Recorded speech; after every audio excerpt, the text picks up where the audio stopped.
Ricardo de Tito, buen día, ¿cómo te va? Buen día, ¿cómo están ustedes? Bien, bien, bueno, gracias por estar con nosotros para hablar e ilustrarnos más sobre este 11 de septiembre, Día del Maestro, creado y constituido en torno de la excepcional y extraordinaria figura de Domingo Faustino Sarmiento, ¿no? Sí, personaje que bueno, últimamente ha habido este periodos en que el revisionismo histórico se ha encargado de denostarlo en forma sistemática y y de ese modo, bueno, ha creado una figura mucho más controversial de la que teníamos hasta hace unos años atrás, ¿no? Y para mi gusto en forma injusta y equivocada, ¿no? O sea, Ujú. tratando de diseñar un, un Sarmiento aparentemente complicado en el genocidio de los aborígenes, cosa que es realmente una exageración absoluta, porque no tuvo este, participación en el sentido directo sobre ese tema. También se lo involucra como responsable de la guerra del Paraguay, cuando en realidad, digamos, más allá de que haya estado de acuerdo en la iniciativa, no tuvo en los hechos concretos nada que ver con las acciones militares, pero bueno, este, alrededor de eso y de algunos hechos que por supuesto también cuestionables, como el asesinato digamos, de Ángel Vicente Peñalosa, del que tampoco tuvo una participación directa, digamos. Lo aclaro porque se dice alegremente mató al Chacho, ¿no? Está bien, pero a ver, Dejó a los indios, A ver, yo te lo voy a simplificar por lo menos ante mí y calculo yo que ante esta audiencia en un trazo bastante grueso.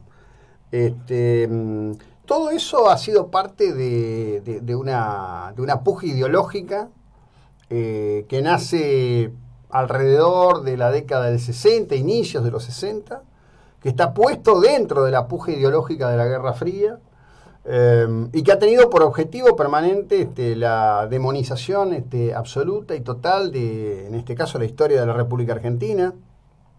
Pero me encantaría, en función de esta columna que publicas hoy, que me hables del Sarmiento que hizo que la Argentina haya tenido los niveles de educación y la calidad de educación que supo tener.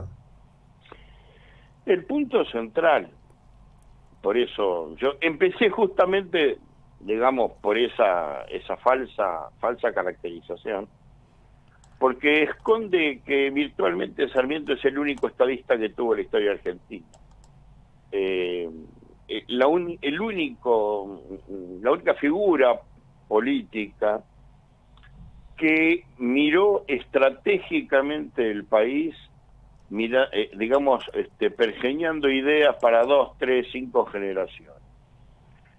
Como usted dice, esto se plasma en el proyecto educativo, donde él plantea que la igualdad de oportunidades es eh, lo que permitirá construir ciudadanía capaz de participar activamente en el desarrollo del republicano. Pero muchas veces también se deja el tema de la educación como si su proyecto fuera básicamente tener una población culta. Y esto no es así. Eh, la preocupación de Sarmiento por la alfabetización, porque estamos hablando de que cuando él, en el censo del año 1869, el 78% de la población argentina era analfabeta. Y en un solo periodo presidencial se fundaron 800 escuelas entre el 68 y el 74, además de escuelas normales, etcétera, y bibliotecas populares. Pero ¿por qué esta pasión por la educación? La pasión por la educación tiene que ver con un proyecto de país en el que el ciudadano sea propietario en general de su parcela agraria, como él había visto en Estados Unidos, a los farmers, y fuera desde ahí un ciudadano consciente en la participación de los hechos del país. Él pone un ejemplo, por ejemplo, de uno de los procesos electorales en el que constata que en San Juan la participación de la población en las elecciones es 3 o 4 veces mayor que en la provincia de Buenos Aires. Y lo explica del siguiente modo. En San Juan justamente había habido una división de la tierra en la que había muchos pequeños productores, y entonces estos pequeños productores tenían interés en la participación política. En cambio, en la provincia de Buenos Aires, las grandes estancias tenían peones, tenían personal contratado que no era propietario de sus tierras, y a esa gente la verdad que la política poco le interesaba, porque si iban a votar es porque iban llevados por los dueños de sus campos. Entonces él ahí establece y dice, ¿por qué en San Juan la gente vota y en Buenos Aires la gente no vota? Dice sencillamente porque a aquel que tiene la preocupación de su pequeña propiedad, de su parcela, de su desarrollo agropecuario, le interesa la cosa pública. Es tan sencillo como eso. Para el otro la vida transcurre siempre igual, porque esté un gobernante u otro, su perspectiva de vida no cambia.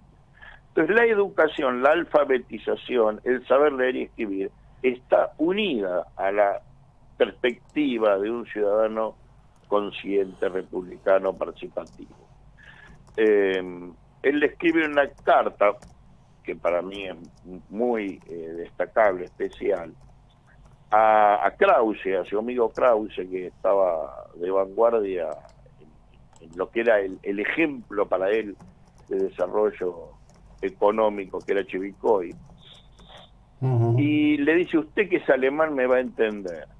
Le dice así, usted tiene que lograr que la gente lea los folletos. Él estaba en Estados Unidos como embajador, Sarmiento, y que aprenda a leer. ¿Para qué? Para entender lo que yo le voy a enviar sobre nueva maquinaria agrícola,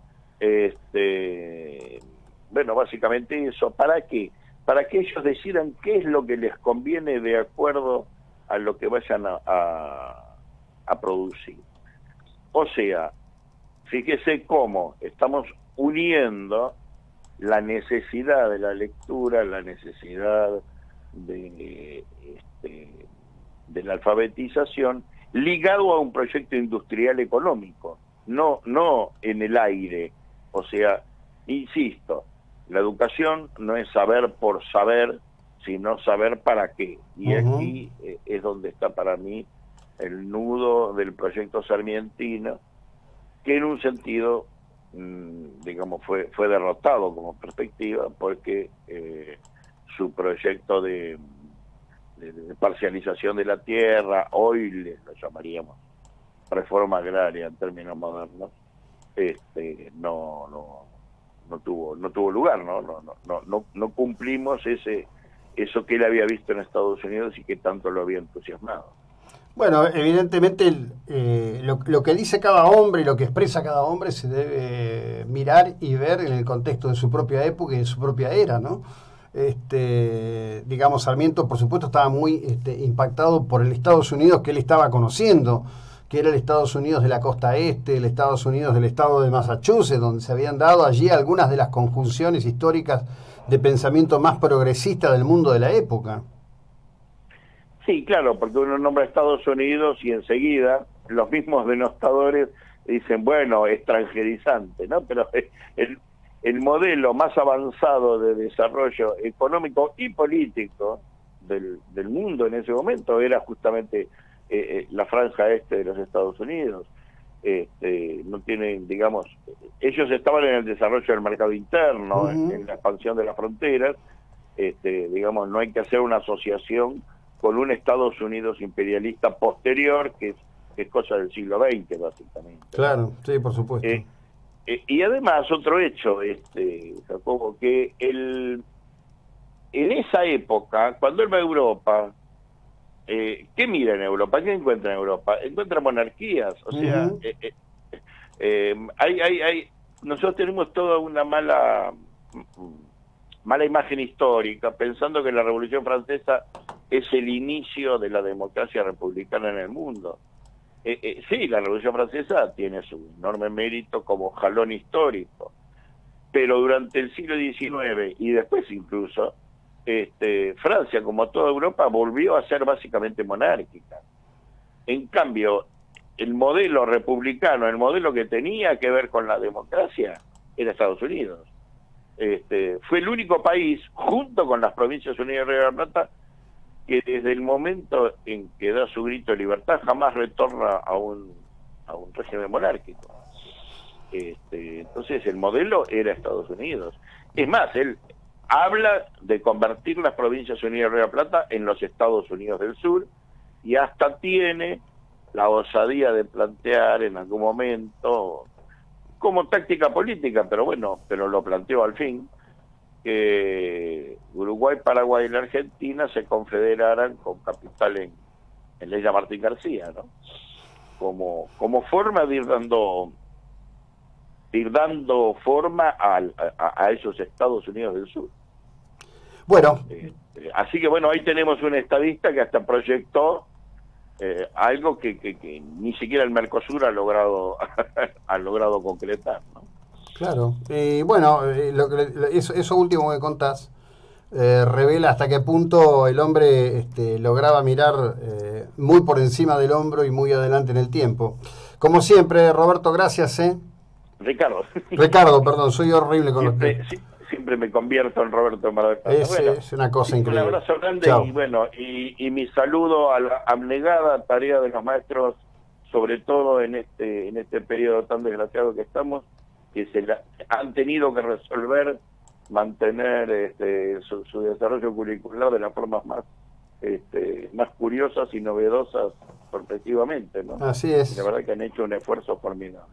Bueno, gracias, buena jornada, muy amable. Que tengan buenos días. Bueno, el auténtico Ricardo del Tito.